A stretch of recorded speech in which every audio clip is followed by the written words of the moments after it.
Hi friends, ನಮ್ಮ ಹೆಣ್ಮಕ್ಳಿಗಂತೂ ದಿನ ಬೆಳಗಾದರೆ ತಿಂಡಿ ಏನು ಮಾಡೋದು, ಊಟ ಏನು ಮಾಡೋದು ಅನ್ನೋದೇ ಒಂದು ದೊಡ್ಡ ಯೋಚನೆ. ಏನು ಜೋಡಿಸ್ಬೇಕು ಅನ್ನೋದೇ ಒಂದು ದೊಡ್ಡ ಚಿಂತೆ ಆಗಿರುತ್ತೆ.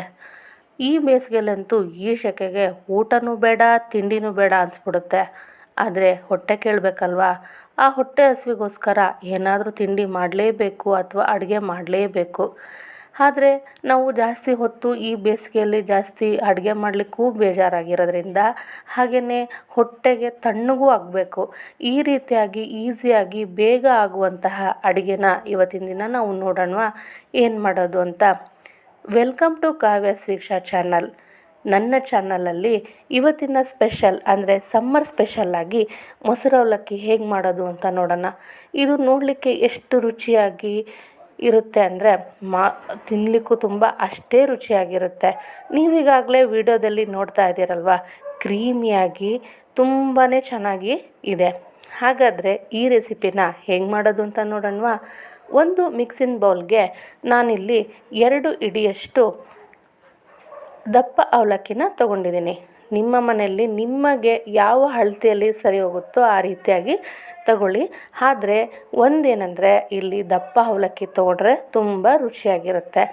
ಈ ದಪ್ಪ ಅವಲಕ್ಕಿನ ನಾನಿಲ್ಲಿ 2ರಿಂದ 3 ಸಲ ತೊಳ್ಕೊಂಡು ಬಂದಿದ್ದೀನಿ. ತೊಳೆದಿಟ್ಕೊಂಡು ಈ ರೀತಿಯಾಗಿ ಸಮ ಮಾಡ್ಕೊತಾ ಇದ್ದೀನಿ. ಈ ರೀತಿಯಾಗಿ ಸಮ ಯಾಕೆ ಮಾಡ್ಕೊತಾ ಇದ್ದೀನಿ ಅಂದರೆ, ನಾವು ನೀರನ್ನು ನೀರು ಹಾಕ್ತೀವಲ್ಲ ನೆನೆಯಲಿಕ್ಕೆ, ಅದು ಈಕ್ವಲ್ಲಾಗಿ ಸ್ಪ್ರೆಡ್ ಆಗುತ್ತೆ ನೀರು ಅಂತ ಹೇಳಿ ಈ ರೀತಿಯಾಗಿ ಮಾಡಿ, ಮೇಲೆ ಅಗತ್ಯ ಇದ್ದಷ್ಟು ನೆನೆಯೋಕ್ಕೆ ಎಷ್ಟು ಬೇಕು ಅಷ್ಟನ್ನು ನೀರು ಹಾಕಿ 10 ನಿಮಿಷದವರೆಗೂ ಇಲ್ಲಿ ನೆನೆಯೋಕ್ಕೆ ಇಡ್ತಾ ಇದ್ದೀನಿ. ಅದು ಅವಲಕ್ಕಿ ನೆನೆಸೊಳಗಡೆ ನಾವು ಇನ್ನೊಂದು ಕಡೆ ಒಗ್ಗರಣೆಗೆ ತಯಾರಿ ಮಾಡ್ಕೊಳ್ಳೋಣ. ನಾನಿಲ್ಲಿ ಒಂದು ಈರುಳ್ಳಿ, ಕರಿಬೇವು, ಹಸಿಮೆಣಸಿನ್ಕಾಯಿ ಮತ್ತು ಕೊತ್ತಂಬರಿ ತೊಗೊಂಡಿದ್ದೀನಿ. ಇಲ್ಲಿ ನಾನು ಒಗ್ಗರಣೆಗೆ ಹಸಿಮೆಣಸಿನ್ಕಾಯಿ, ಕರಿಬೇವು ಮಾತ್ರ ಹಾಕ್ತಾಯಿದ್ದೀನಿ. ಈರುಳ್ಳಿ ಮತ್ತು ಕೊತ್ತಂಬರಿನ ಸಣ್ಣದಾಗಿ ಹೆಚ್ಚಿಟ್ಕೊತಾ ಇದ್ದೀನಿ. ಹೆಚ್ಚಿಟ್ಕೊಂಡಾದಮೇಲೆ ಇಲ್ಲಿ ಫ್ರೆಶ್ ಆಗಿರುವಂತಹ ಮೊಸರನ್ನ ನಾನು ಈ ರೀತಿಯಾಗಿ ಬೀಟ್ ಮಾಡಿ ಇಟ್ಕೊತಾ ಇದ್ದೀನಿ. ಈ ರೀತಿ ಮಾಡ್ಕೊಳ್ಳೋದ್ರಿಂದ ಅವಲಕ್ಕಿಯಲ್ಲಿ ಇದು ಚೆನ್ನಾಗಿ ಕೂಡ್ಕೊಳ್ಳುತ್ತೆ. ನೋಡಲಿಕ್ಕೆ ಕ್ರೀಮ್ ಹಾಕಿದಾರೇನೋ ಅನ್ನೋ ರೀತಿಯಲ್ಲಿ ಇರುತ್ತೆ. ಇನ್ನೊಂದು ಕಡೆ ನಾವೀಗಾಗಲೇ ನೆನೆಸಿಟ್ಟಿದ್ವಲ್ಲ ಅವಲಕ್ಕಿನ, ಇದೀಗ ನೀರಲ್ಲಿ ನೆಂದಿದೆ ಚೆನ್ನಾಗಿ. ಇದನ್ನು ನಾವು ಒಂದು ಪಾತ್ರೆಗೆ ಹಾಕ್ಕೊಳ್ಳೋಣ. ಈ ರೀತಿಯಾಗಿ ಹಾಕ್ಕೋಬೇಕು. ಈ ನೆಂದಿರೋ ಅವಲಕ್ಕಿಗೆ ನಾವು ಇಲ್ಲಿ 1/4 ಲೀಟ್ರಿಂದ 3/4 ಲೀಟ್ರಷ್ಟು ನಾವು ಬೀಟ್ ಮಾಡ್ಕೊಂಡಿದ್ದಂತಹ ಮೊಸರನ್ನ ಫಸ್ಟು ಹಾಕ್ಕೊಳ್ಳೋಣ. ಇದನ್ನು ನಾವೀಗ ಹಾಕಿ ಚೆನ್ನಾಗಿ ಕಲಿಸ್ಕೋಬೇಕು.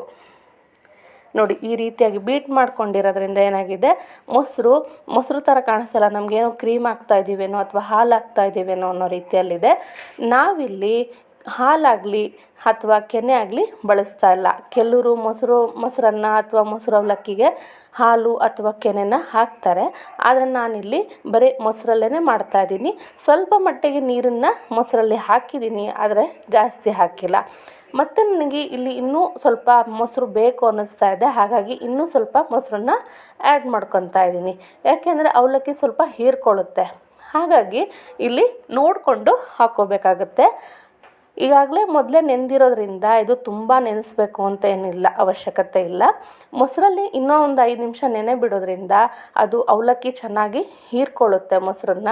ಆವಾಗ ರುಚಿ ಚೆನ್ನಾಗಾಗುತ್ತೆ. ಈಗ ನಾವಿಲ್ಲಿ ಉಪ್ಪನ್ನು ಹಾಕಿಬಿಟ್ಟು ಕಲಿಸ್ತಾ ಇದ್ದೀನಿ. ರುಚಿಗೆ ತಕ್ಕಷ್ಟು ಉಪ್ಪು ಹಾಕಿ ನೀಟಾಗಿ ಕಲಿಸ್ಕೊಳ್ಳೋಣ. ಇದೀಗ ಒಂದು 5 ನಿಮಿಷ ಬಿಡೋಷ್ಟರಲ್ಲೇ ನಾವು ಇನ್ನೊಂದು ಕಡೆ ಒಗ್ಗರಣೆಗೆ ತಯಾರಿ ಮಾಡ್ಕೊಳ್ಳೋಣ. ನಾನಿಲ್ಲಿ ತಡ್ಕ ಪ್ಯಾನ್ ತೊಗೊಂಡಿದ್ದೀನಿ, ಅಂದರೆ ಸಣ್ಣದೊಂದು ಒಗ್ಗರಣೆ ಬಾಣಲಿ ತೊಗೊಂಡಿದ್ದೀನಿ. ಇದಕ್ಕೆ 2ರಿಂದ 3 ಸ್ಪೂನ್ನಷ್ಟು ಅಡುಗೆ ಎಣ್ಣೆ ಹಾಕಿದ್ದೀನಿ. ಆದಮೇಲೆ ಇದಕ್ಕೆ ಸಾಸಿವೆ, ಜೀರಿಗೆ ಹಾಕಿ ಫ್ರೈ ಮಾಡ್ತಾಯಿದ್ದೀನಿ.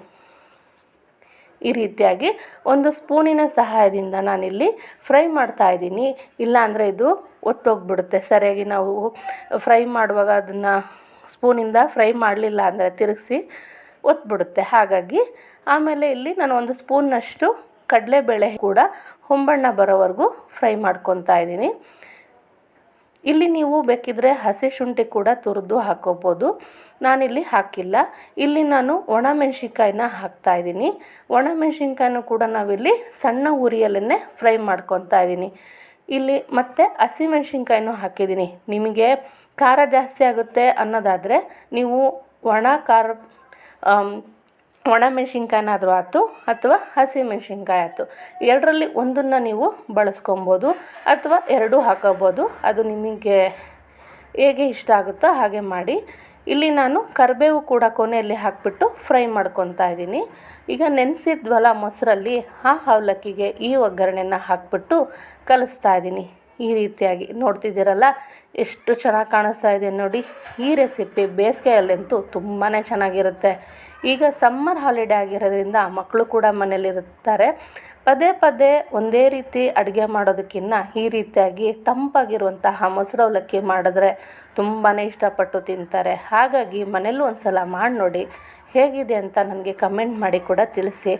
ಈ ರೆಸಿಪಿ ನಿಮ್ಗೆ ಇಷ್ಟ ಆದರೆ ಶೇರ್ ಮಾಡಿ, ಹಾಗೆಯೇ ನನ್ನ ಚಾನಲ್ನ ಸಬ್ಸ್ಕ್ರೈಬ್ ಮಾಡಿ. ಹಾಗೆಯೇ ಇದನ್ನು ಮನೇಲಿ ಒಂದು ಸಲ ಮಾಡಿ ಹೇಗಿದೆ ಅಂತ ನನಗೂ ಕೂಡ ಕಮೆಂಟಲ್ಲಿ ಒಂದು ಸಲ ತಿಳಿಸ್ಬಿಡಿ. ಹಾಗೆಯೇ ನೋಡ್ತಿದ್ದೀರಲ್ಲ ಎಷ್ಟು ರುಚಿಯಾಗಿರುವಂತಹ ಕ್ರೀಮಿಯಾಗಿರುವಂತಹ ಹಾಗೆಯೇ ಲೋ ಗ್ಯಾಸ್ ಯೂಸೇಜ್ ಆಗಿರುವಂತಹ ಬ್ರೇಕ್ಫಾಸ್ಟ್, ಬೆಳಗಿನ ಬ್ರೇಕ್ಫಾಸ್ಟ್ಗೆ ಮೊಸರು ಅವಲಕ್ಕಿ ರೆಡಿಯಾಗಿದೆ ನೋಡಿ. ಈಗ ಈ ರೀತಿ ಸರ್ವಿಂಗ್ ಬೌಲ್ಗೆ ಹಾಕ್ಕೊಂಡು ಇದ್ರ ಮೇಲೆ ಸಣ್ಣದಾಗಿ ಹೆಚ್ಚಿಟ್ಕೊಂಡಿದ್ನಲ್ಲ ಈರುಳ್ಳಿ ಮತ್ತು ಕೊತ್ತಂಬರಿ ಸೊಪ್ಪನ್ನು ಹಾಕ್ತಾಯಿದ್ದೀನಿ. ಹಾಗೆಯೇ ಇದ್ರ ಮೇಲೆ ಕ್ರಂಚಿನೆಸ್ ಬರಲಿಕ್ಕೋಸ್ಕರ ಸ್ವಲ್ಪ ಖಾರ ಬೂಂದಿನೂ ಕೂಡ ಹಾಕ್ಕೊತಾ ಇದ್ದೀನಿ. ಇದು ತಿನ್ನಲಿಕ್ಕೆ ಭಾಳನೇ ಚೆನ್ನಾಗಿರುತ್ತೆ, ಹೊಟ್ಟೆನೂ ಕೂಡ ತಂಪಾಗುತ್ತೆ. ಹಾಗಾಗಿ ತುಂಬಾ ರುಚಿಯಾಗಿರುತ್ತೆ. ಒಂದು ಸಲ ಹೇಗಿದೆ ಅಂತ ಮಾಡಿ ನೋಡಿ. ನಾನಿಲ್ಲಿ ಡ್ರೈ ಫ್ರೂಟ್ ಸ್ಮೂತಿ ಜೊತೆಗೆ ಇದನ್ನು ಸರ್ವ್ ಮಾಡ್ತಾಯಿದ್ದೀನಿ. ಡ್ರೈ ಫ್ರೂಟ್ ಸ್ಮೂತಿ ನಿಮಗೂ ಬೇಕಿದ್ದರೆ ರೆಸಿಪಿ ಡ್ರೈ ಫ್ರೂಟ್ ಸ್ಮೂತಿ ಅಂತ ಹೇಳಿ ನನಗೆ ಕಮೆಂಟ್ ಮಾಡಿ. ನೆಕ್ಸ್ಟ್ ವಿಡಿಯೋದಲ್ಲಿ ಅದನ್ನು ಕೂಡ ತಿಳಿಸ್ತೀನಿ. ನಮಸ್ಕಾರ.